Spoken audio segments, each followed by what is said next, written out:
Gracia y paz a ustedes en esta mañana de parte de Dios nuestro Padre y de nuestro Señor Jesucristo. ¿Se pueden poner de pie un momento, por favor? Quiero tomar un momento para darle a Dios una alabanza especial de Christchurch, Nueva Jersey.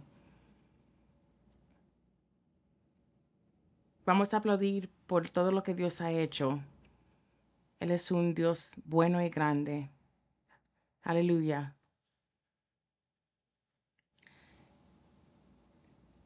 Estoy emocionado de estar aquí hoy, como dije en el primer servicio.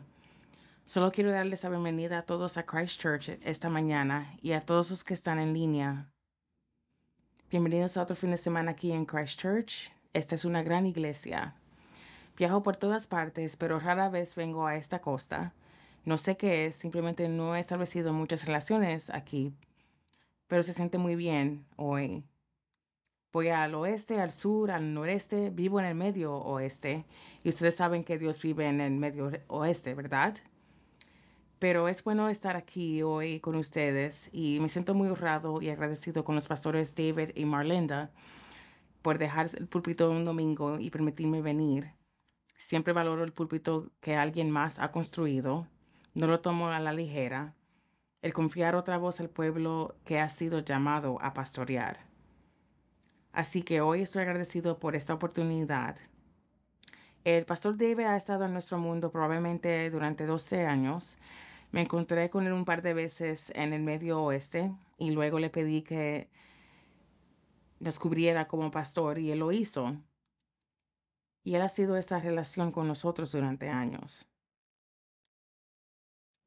Él ha venido y ha hablado en nuestra iglesia, nos ha ayudado a superar las crisis. Es excelente en el manejo de crisis y su ayuda ha sido esencial. Él ha predicado en nuestra iglesia, profetizado. En el primer servicio conté cómo él profetizó a las parejas que no podían tener o que quedar embarazados y pudieron tener hijos. Él ha profetizado a personas que han tenido cáncer y han sido sanados.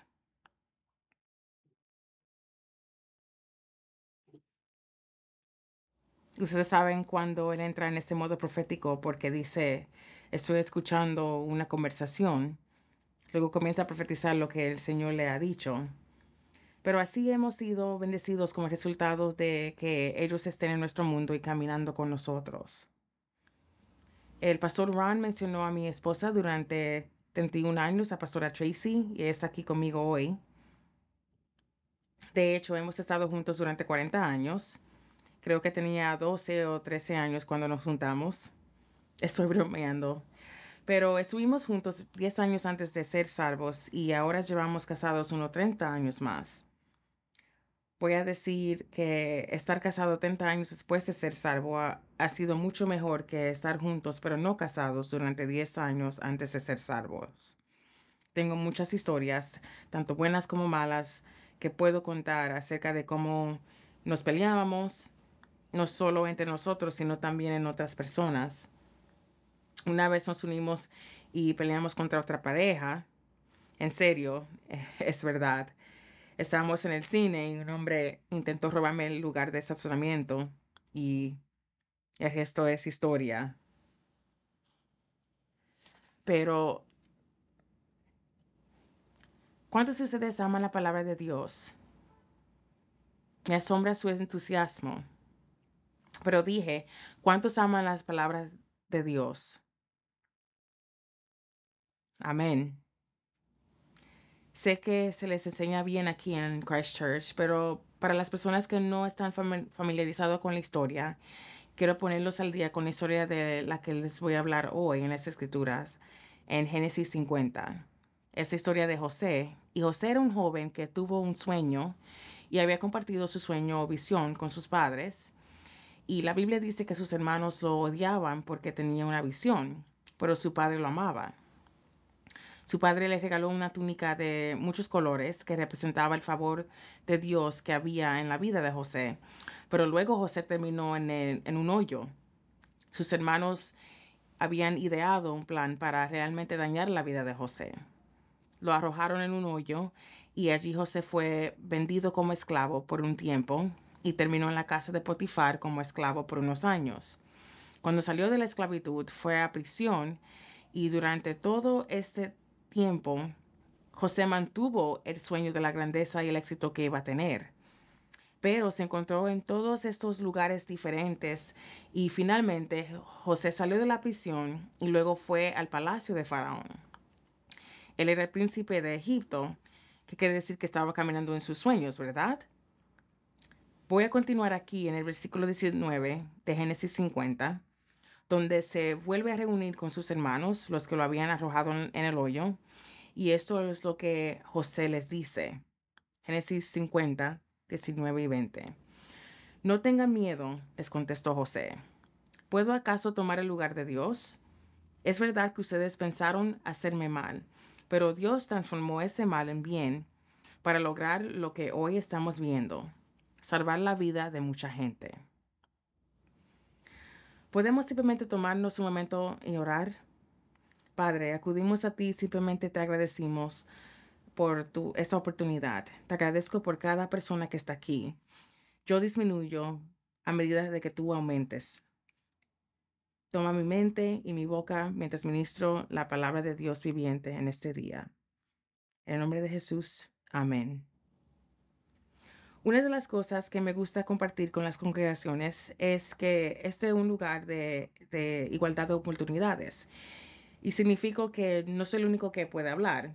Si algo resuena contigo, puedes decir amén o eso es bueno. Solo quiero saber que estén aquí conmigo. Amén. José dijo, ustedes pensaron hacerme mal, pero Dios transformó ese mal en bien. Es una declaración poderosa la que José hace aquí, y cuando comencé a meditar en eso, el Espíritu Santo me dio este pensamiento del que quiero hablarles esta mañana. Y ese es mi título. No lo elegí, pero no lo cambiaría. No lo elegí, pero no lo cambiaría. Cuando se trata de Goliat, David no lo eligió. David estaba allí solo para llevarles comida a sus hermanos. Pero creo que si le preguntas a David, cuando estuvo todo hecho y dicho, te hubiera dicho, no lo cambiaría. Cuando se trató de Moisés, cuando fue enviado por el Nilo, él no lo eligió, era solo un niño. Pero les garantizo que al recordar su vida, Moisés nos diría, yo no lo cambiaría. Jesús miró dentro de la copa de desesperación, fue colgado en una cruz en el Calvario, fue crucificado, y estoy seguro que él dijo, no lo elegiría. De hecho, él dijo, pasa de mí esta copa.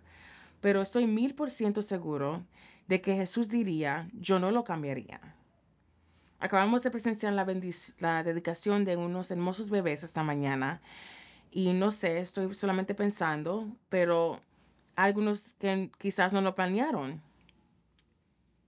No lo elegí, pero no lo cambiaría. ¿Entiendes lo que le estoy diciendo? En el Salmo 119, 71, David dijo, y esto es interesante, me hizo bien haber sido afligido. He sido pastor durante 26 años, he estado en el ministerio durante más de 30 años y he estado salvo más de 30 años y he escuchado a muchos predicadores citar este versículo y decir, solamente me hizo bien haber sido afligido. Pero el resto de las escrituras dice, porque así pude aprender tus estatutos. Hubo una razón por su aflicción. En otras palabras, la aflicción puede considerarse buena. La palabra dice, considérense muy dichosos cuando tengan que enfrentarse con diversas pruebas. En otras palabras, la única forma en que podemos contar las cosas malas o difíciles por las que pasamos como buenas es si aprendemos algo de ellas. Entonces, todo lo que pasa no es bueno. ¿Entendemos eso? No soy uno de esos predicadores que simplemente dicen, es de Dios, porque no lo es. Pero hay algunas cosas que podemos aprender en el que pueden convertirse para nuestro bien. Hay un viejo dicho, la experiencia es el mejor maestro. Eso no es cierto. La experiencia no es el mejor maestro. Dios es el mejor maestro. La palabra de Dios es el mejor maestro. La sabiduría de Dios es el mejor maestro. Los caminos de Dios son el mejor maestro. Si la experiencia fuera el mejor maestro y yo fuera a enseñarle a mi hijo que la plancha está caliente y tomo la plancha y se la pongo en la espalda, eso es una experiencia, pero no sería la mejor experiencia. No es el mejor maestro. Lo que pasa es que a veces cuando no escuchamos el mejor maestro, Dios te envía lo que yo llamo el maestro sustituto, que es la experiencia. Entonces Dios dice, no quería que lo aprendieras de esa manera, pero parecía que no escuchabas mi manera. Y entonces envié el maestro sustituto, que es la experiencia. Yo no lo elegí, pero no lo cambiaría. Si Dios te pusiera frente una gran pantalla y te mostrara cada detalle de tu vida, todo lo que ha pasado y pusiera el control en tu mano, estoy seguro que lo borrarías. Borrarías todo el drama, el desánimo, el daño y la angustia. Borrarías toda la historia que crees que proviene del abismo del infierno. Pero el único problema con eso es que si cambias un suceso, también podrías estar cambiando el resultado al que el suceso te llevó. A esto me refiero cuando digo, no lo elegí, pero no lo cambiaría. Recientemente estuve leyendo sobre personas como Walt Disney, quien fue despedido de su trabajo de editor de noticias y le dijeron que carecía de imaginación y buenas ideas. Estoy hablando de Disney. Estaba leyendo sobre Oprah Winfrey y cómo la despidieron en su primer trabajo como presentadora de televisión en Baltimore. Ella pasó a ser la reina de la televisión. Estaba leyendo sobre cómo Michael Jordan fue excluido del equipo de baloncesto de su escuela secundaria porque le dijeron que no era lo suficientemente bueno para jugar. Pero 6 campeonatos de la NBA después obtuvo el título de múltiples MVP. Estaba leyendo acerca de cómo la receta de Colonel Sanders fue rechazada 1009 veces. ¿Lo puedes creer? Me alegro mucho de que alguien la haya aceptado la 1010 vez. Estaba leyendo esto y una de las cosas que me llamó la atención, lo que tienen en común fue que todas sus actitudes fueron, yo no lo elegí, pero no lo cambiaría. En otras palabras, hubo algo en lo que pasamos que nos llevó al lugar donde estamos. Ahora, quiero mirar la vida de José. Número 1, José no eligió el hoyo. Lo arrojaron al pozo o al hoyo, y eso es lo que escribí. Aprendió a sobrevivir en el hoyo. Esas serían las mismas habilidades de supervivencia que tendría que reunir para cuando fuera al palacio, porque cuando llegó al palacio, recuerden, había escasez y José tenía que saber cómo sobrevivir en la escasez. Como no era la primera vez que había experimentado escasez, porque José había pasado tiempo en el hoyo. La Biblia dice que el hoyo había escasez y estaba seco y había hambre. Como había aprendido a sobrevivir en el hoyo, llevó esas mismas habilidades al palacio. Y eso representa un lugar solitario.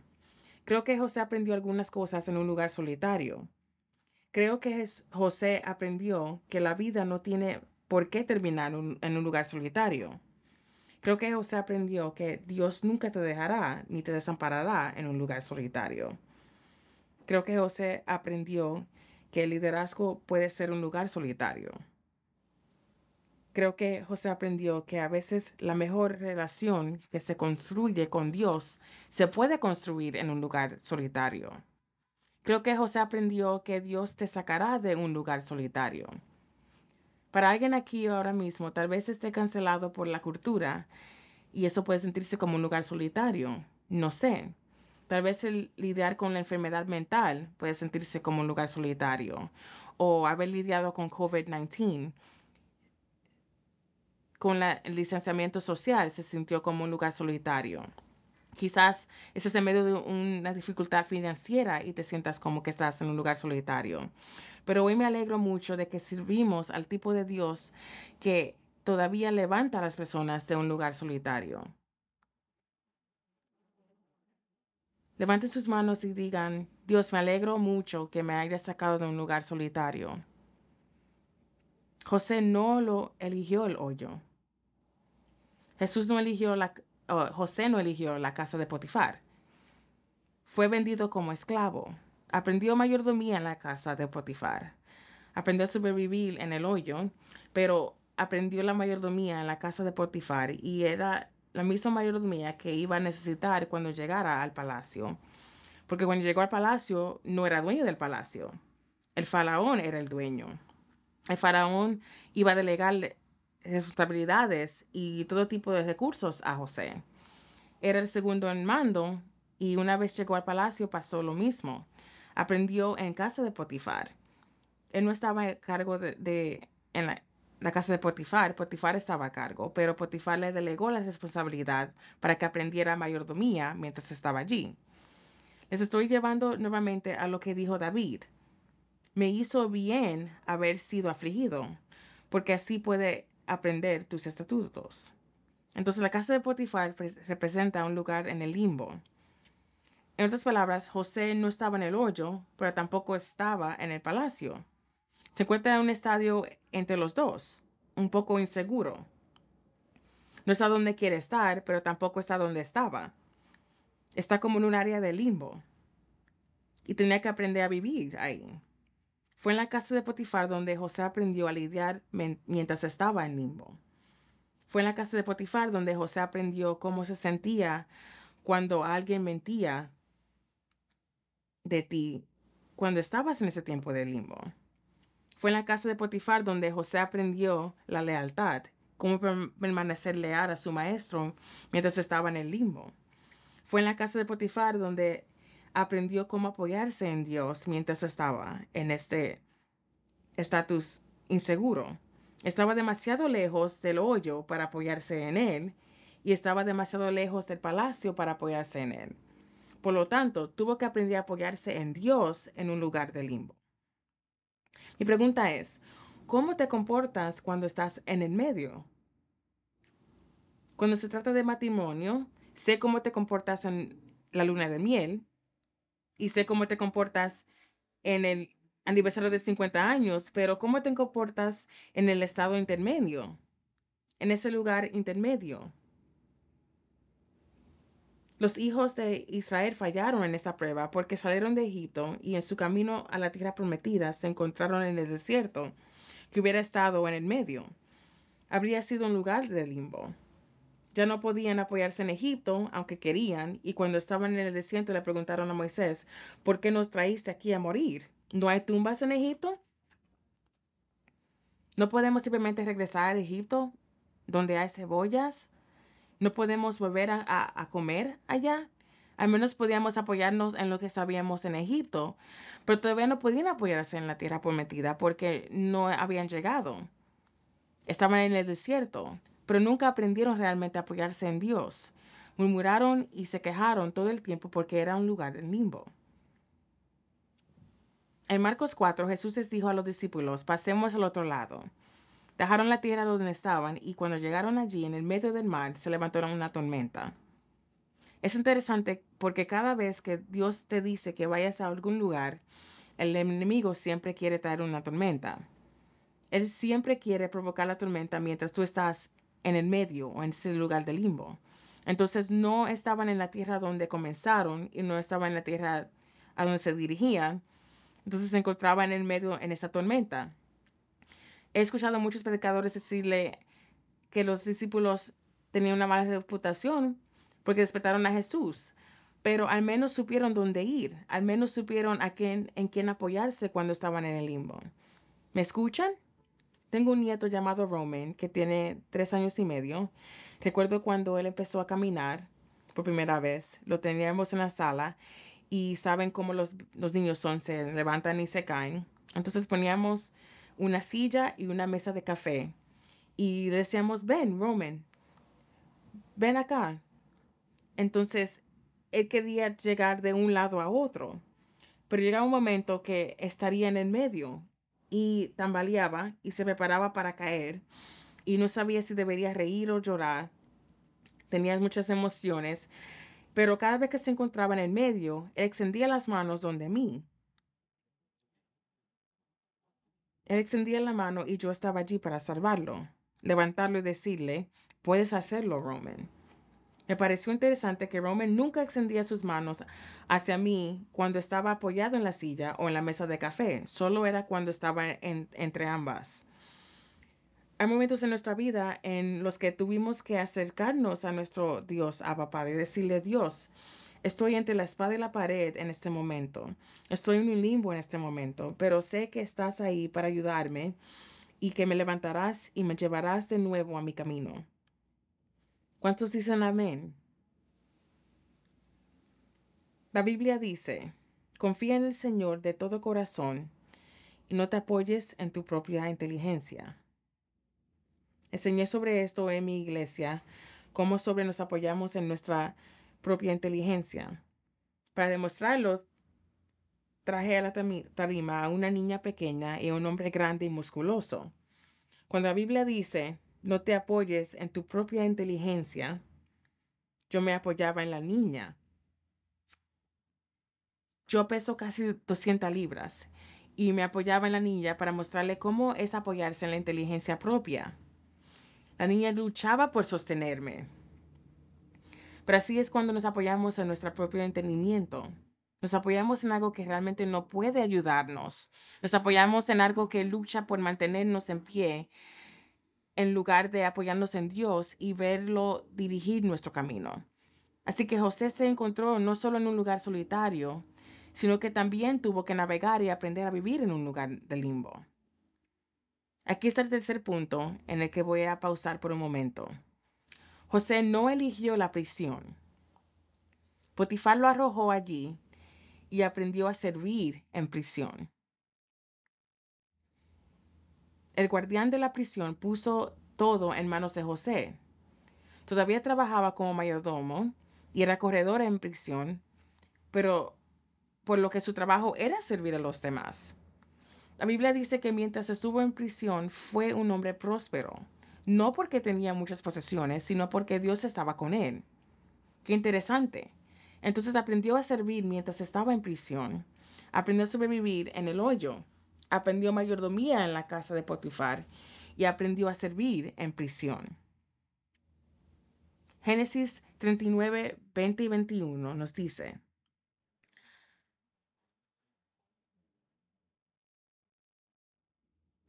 tomó su amo a José y lo puso en la cárcel, donde estaban los precios del rey, y allí lo mantuvo. Pero Jehová estaba con José y extendió a él su misericordia, pues hizo que se ganara el favor del jefe de la cárcel. La prisión representa un lugar limitado. Es un lugar de recursos limitados y relaciones limitadas. Debes tener cuidado con quién te conectas en prisión. Es un lugar de responsabilidades limitadas y regimiento limitado. Es un lugar de reforma limitada. ¿Y sabes lo que he aprendido? Las limitaciones no limitan a Dios.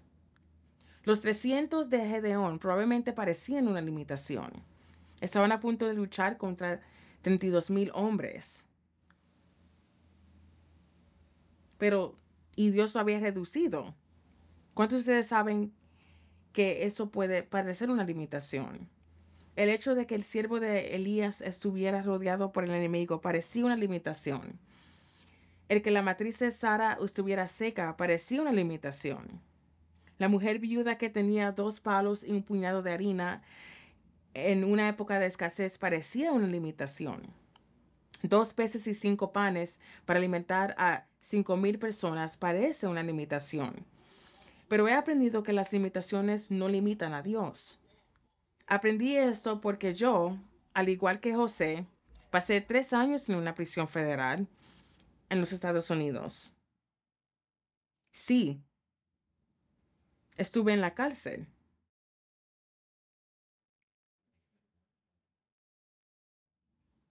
No me miren así, Christchurch, porque estoy en buena compañía esta mañana. Déjame decirte por qué estoy en buena compañía esta mañana. Porque personas como Pablo y Silas en la Biblia fueron a prisión. Personas como Juan el Bautista en la Biblia fueron a prisión. Personas como Pedro en la Biblia fueron a prisión. Personas como Sansón en la Biblia fueron a prisión. Personas como José, de quien hablo hoy, fueron a prisión. Martin Luther King fue a prisión.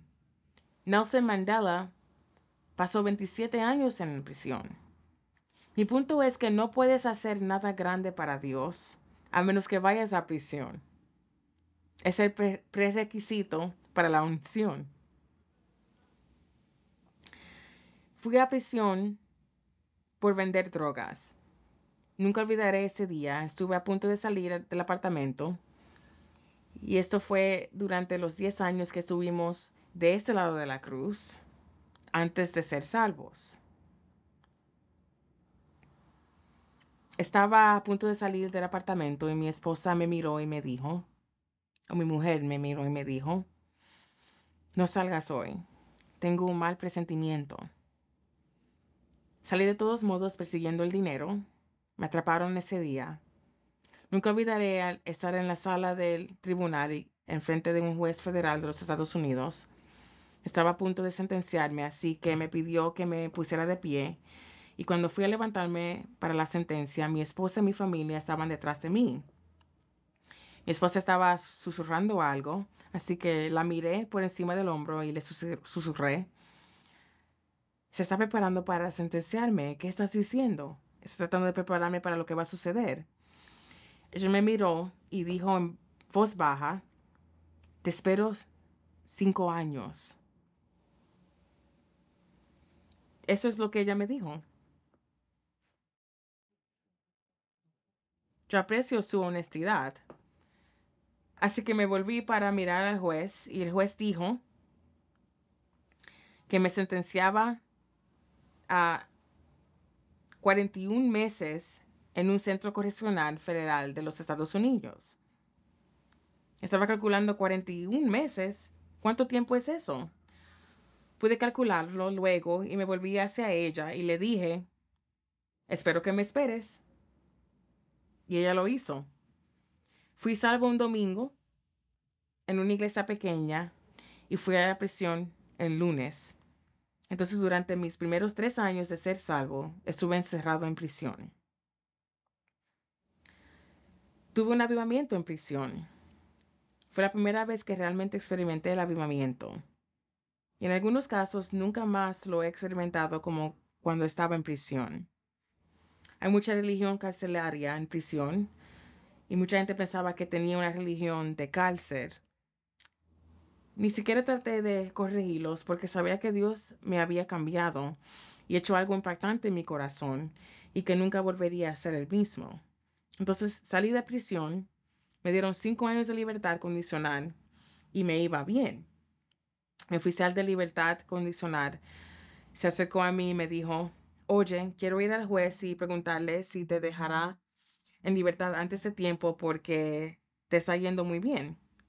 Ahora, el juez que me sentenció tenía la reputación de ser el peor juez porque se podía conseguir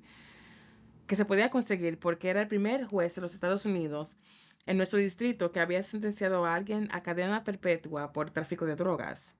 Entonces me dijeron, no quieres presentarte ante ese juez. También me habían dicho que mi oficial de libertad condicional era la peor porque no daba oportunidades. Pero tuve favor con ese juez y esta oficial de libertad condicional. Y lo que pasó es que una vez que salí de la prisión, Dios comenzó a acelerar mi éxito. Era casi como si hubiera acelerado el favor y recuperado el tiempo perdido. Nunca lo olvidaré porque nuestro hijo mayor tenía 9 meses cuando entré en prisión y lo vi crecer hasta 4 años detrás de las rejas. Pensé, Dios mío, mi vida se acabó. Estoy separado. ¿Qué voy a hacer? Pero cuando salí, te lo aseguro, vi a Dios hacer algo tan milagroso en mi vida. Y fue casi como Jonás. Cuando Dios le dijo a Jonás, ve a Nínive, Jonás desobedeció, fue deshonesto y se volvió para ir a Tarso. Se salió de la voluntad de Dios y la Biblia dice que Dios preparó un gran pez para tragarse a Jonás. Se tragó a Jonás y Jonás estuvo en el vientre del pez durante 3 días. Estaba encerrado en una prisión. Básicamente Jonás se cansó de estar encerrado en la Biblia. Dice que Jonás volvió su corazón, oró desde el vientre del pez y Dios hizo que el pez vomitara en tierra seca. Aquí está la parte fascinante. Se dice que normalmente se necesitaba un viaje de 3 días para llegar a Nínive, pero Jonás lo hizo en un día porque cuando decides estar en el medio de la voluntad de Dios, Él te compensará el tiempo perdido. Él acelerará tu éxito. Y eso es lo que hizo conmigo. Entonces el juez dijo, quiero que ese joven venga a mi despacho y almuerce conmigo. Mi esposa y yo nos casamos poco después de que yo saliera de la cárcel. Dijo, quiero que traiga a su esposa y almuerce conmigo. Así que nos dirigimos al centro del edificio federal de los Estados Unidos. Llamó a los medios de nuestra ciudad porque quería hacer una historia de éxito sobre mí. Trajo su taquigrafía y cuando pasé junto a ella para ir a su oficina me dijo, escuche, nunca, quiero decirte que llevo aquí 30 años y nunca he visto esto. Y le pregunté, ¿nunca has visto qué? Me dijo, nunca he visto un juez en funciones invitar a una de las personas a las que sentenció a prisión a regresar a su despacho para almorzar con él. Entonces entramos en conversación y se me fue hecho saber que él era un hombre de Dios, sincero y dedicado, un cristiano que ama al Señor. Entonces me hizo una pregunta que nunca me olvidaré. Me dijo, ¿cómo es estar en prisión? Casi respondí, vaya, estás sentenciando a las personas a tiempo en prisión y no tienes idea cómo es. Pero lo miré y le contesté, ¿cómo se siente enviar gente a prisión?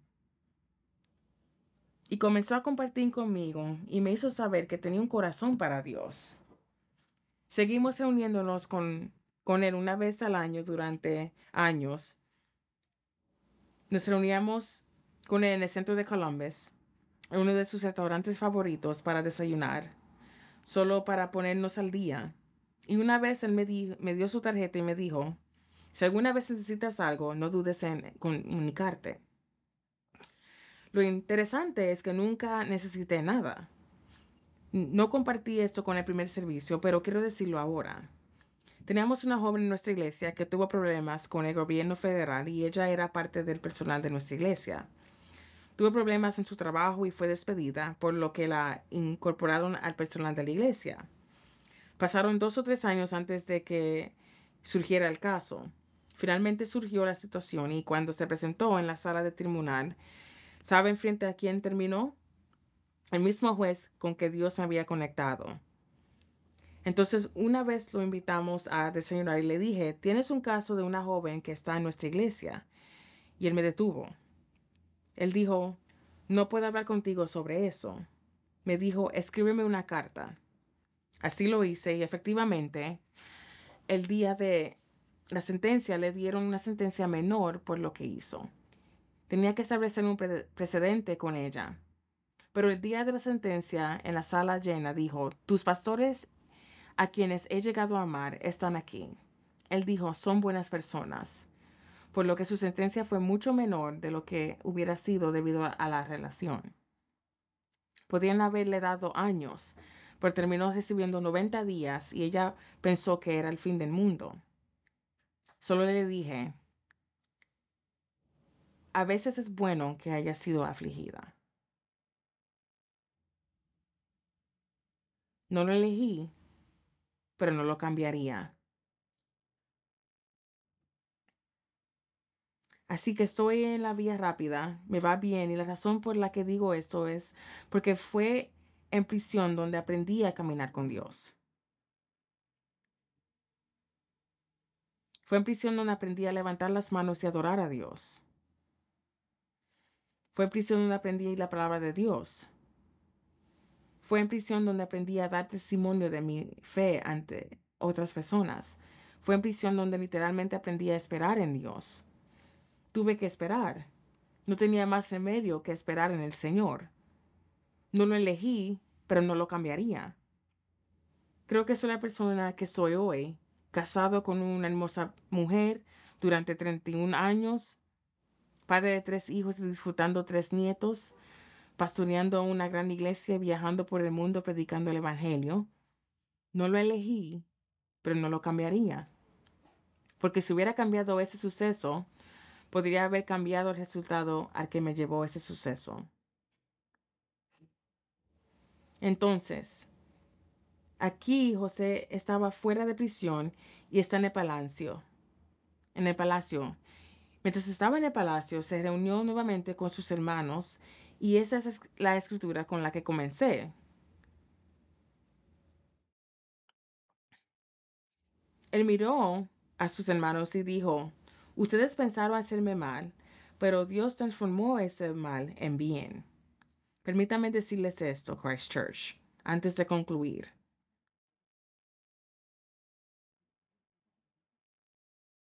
Después de todo, escucha esto. Después de todo lo que el enemigo quiso decir, tu vida va a reflejar lo que Dios quiso decir. Lo voy a decir de nuevo. Después de todo lo que el enemigo quiso decir, tu vida va a reflejar lo que Dios quiso decir. La vida de tu adolescente puede parecerse a lo que quiso decir el enemigo, o tu matrimonio puede parecerse a lo que quiso decir el enemigo. Tu salud mental o tu condición médica, esa mamografía puede parecerse a lo que quiso decir el enemigo. Esa tormenta financiera puede parecerse a lo que quiso decir el enemigo. Pero estoy muy agradecido por la gracia y la misericordia de Dios porque tu vida reflejará lo que Dios quiso decir. Romanos 8:28 dice, a los que aman a Dios y a los que conforme a su propósito son llamados, todas las cosas les ayudan a bien. Todas las cosas. No solo una cosa, ni dos cosas, ni algunas cosas, ni la mayoría de las cosas. Todas las cosas. ¿Qué estoy diciendo? Lo que digo es que no puedes definir ni juzgar tu vida por un incidente aislado, porque si lo hubiera hecho, me hubiera visto como un fracaso. Pero por eso dice todas las cosas. Es como cuando visitabas a tu abuela cuando estaba a punto de hornear un pastel. Tú eres pequeño, así que apenas podías ver por encima de la mesa y todo lo que podías ver eran los ingredientes que ella iba a usar para prepararlo. ¿Cuántos de ustedes saben que si hubieras tomado un poquito de harina solo y lo hubieras probado, no tendría un buen sabor? O si hubieras tomado un poco de extracto de vainilla solo, no hubieras sabido muy bien. Si hubieras probado un poco de huevo crudo, hubieras pensado, no sabe muy bien. O un poco de azúcar y lo hubieras probado, no sabe muy bien. Pero cuando tu abuela tomaba todos los ingredientes y los ponía en el tazón y comenzaba a mezclarlos, sabían diferente. Lo que estoy diciendo es que cuando miras tu vida y dices, tuve un aborto, eso no sabe muy bien. Mi hijo está en prisión, eso no sabe muy bien. Tuve una adicción, eso no sabe muy bien. Pasé por un divorcio devastador, eso no sabe muy bien. Pero cuando Dios lo pone en el recipiente y le pone un poco de gracia y misericordia, entonces podrás probar y ver que el Señor es bueno. Su misericordia es para siempre. No lo elegí, pero no lo cambiaría.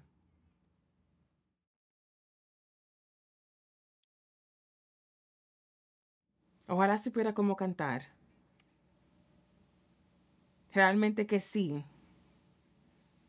Tengo que tener cuidado antes de predicar porque a veces durante el servicio forzo la voz y ni siquiera puedo levantarme para predicar. Cuando canto, canto desde aquí, pero los cantantes cantan de aquí, del diafragma. Pero me encanta esa canción que estábamos cantando antes que decía, toda mi vida ha sido fiel. Cuando miras todo lo que ha pasado en tu vida y lo que has aprendido de ella, puedes decir eso. Sé que es difícil decirlo cuando estás en medio de la situación porque quieres cambiarlo, pero es después de superarla y llegar al otro lado que puedes decir, yo no lo elegí, pero no sé si lo cambiaría, porque me trajo a donde estoy hoy. ¿Puedes ponerte de pie conmigo? Quiero orar por alguien hoy antes de concluir. Tal vez estás aquí ahora y no quiero perder la oportunidad. Incluso si solo hay una persona aquí, quiero orar por ti.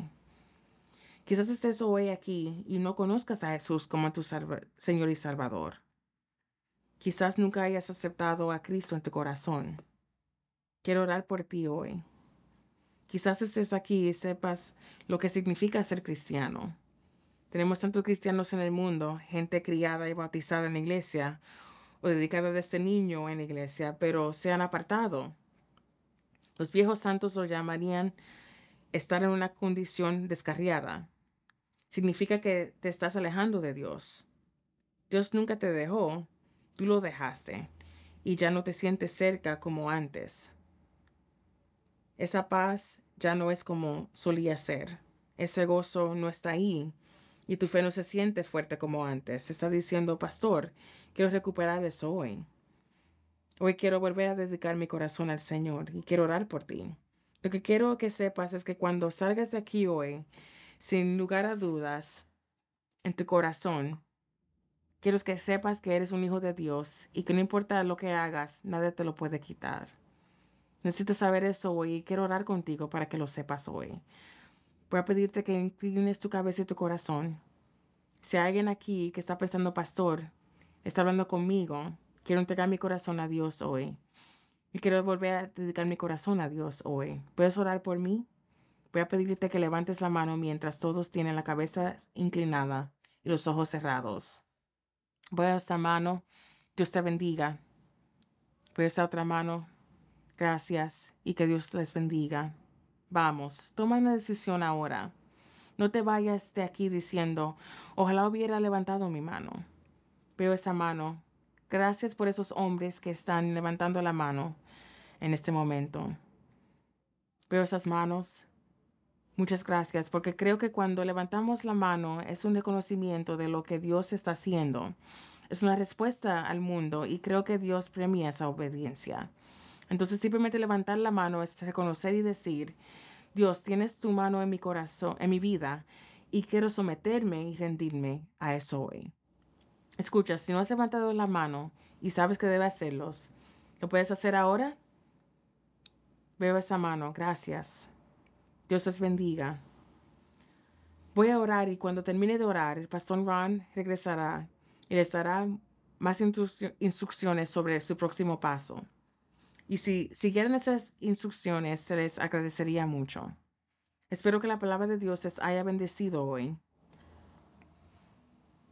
Gracias por ser una bendición para mí.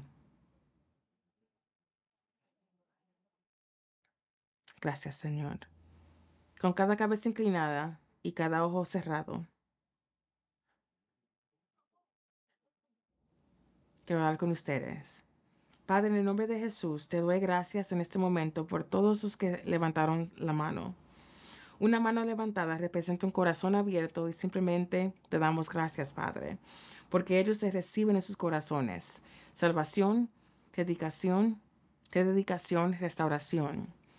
Te lo agradecemos hoy. Te damos gracias, Padre, porque nunca los has dejado ni los abandonarás, incluso en el limbo. Padre, estuviste ahí todo el tiempo. Tú estabas allí listo para que ellos se acercaran. Y hoy con las manos levantadas, eso es lo que estamos haciendo. Nos estamos acercando a ti. Así que, Padre, en el nombre de Jesús, oro ahora mismo para que se hayan arrepentido de su pecado. De hecho, ¿puedes decir esto conmigo? Diga, me arrepiento de mi pecado Me vuelvo hacia Dios. Creo en mi corazón y confieso con mi boca que Jesús es el Señor. Jesús, lléname del Espíritu Santo. El resto de mi vida será lo mejor de mi vida. El resto de mi vida será lo mejor de mi vida. Lo recibo en el nombre de Jesús. Amén.